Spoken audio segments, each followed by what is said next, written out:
Okay. Now you can start whenever you're ready. Thanks, KP. Hi, my name's Amy, and today I'm going to read to you a book called Walter the Farting Dog. Written by William Kotzwinkle and Glenn Morey, and illustrated by Audrey Coleman. Walter the Farting Dog. Betty and Billy brought Walter home from the dog pound. Nobody wanted him, said Billy. But we love him, said Betty. Well, he smells awful, said their mother. I think you'd better give him a bath. Mother walked in and said, he still smells awful. And that's when they got their first clue. The telltale bubbles in the water. He's probably just a little nervous, said Mother, hopefully. His stomach must be upset. But Walter's stomach wasn't upset. Walter's stomach was just fine. He felt pretty normal. He just farted a lot.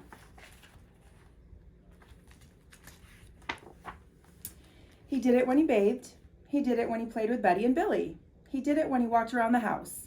He did it in the dining room. He did it in the kitchen. And he did it in his sleep. That dog farts morning, noon, and night, said Father. Well, he can't help it, Daddy, said Betty and Billy. They didn't mind Walter's farts. So, what if he farts? Billy said to Betty when they were alone in the room with Walter. Betty agreed. Walter agreed too. He sat there, looking innocently around, farting. Take him to the vet, said Father. Ooh, I like that.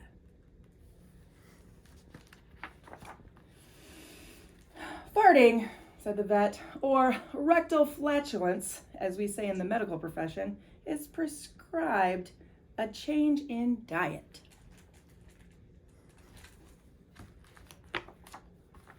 They gave Walter every kind of dog food. He farted. They tried him on cat food. They gave him hot dogs, hamburgers, and lettuce and tomato sandwiches. They gave him fried chicken. They gave him rabbit food. They made him a vegetarian. No matter what that dog eats, he turns it into farts, Father roared. Walter got the blame for everyone else's farts, too. If Uncle Irv let one slip, he just went and stood near Walter. Then all he had to say was, Walter! And everyone looked at poor Walter. He has to go back to the pound, said Father. No, Daddy, please, begged Betty and Billy. Don't send Walter away. He goes tomorrow, said Father. They pleaded. Walter farted.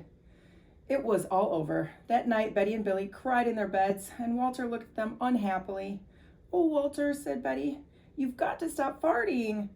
Because Father's going to send you back to the pound tomorrow, said Billy.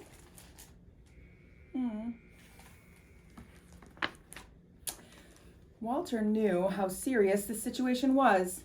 He would never see Betty and Billy again. He resolved to hold in his farts forever. When Betty and Billy fell asleep, he walked down to the kitchen to see if there was anything around to eat. He managed to open the cupboard door with his nose and found the 25-pound bag of low-fart dog biscuits the vet had prescribed for him, which had made him fart even more.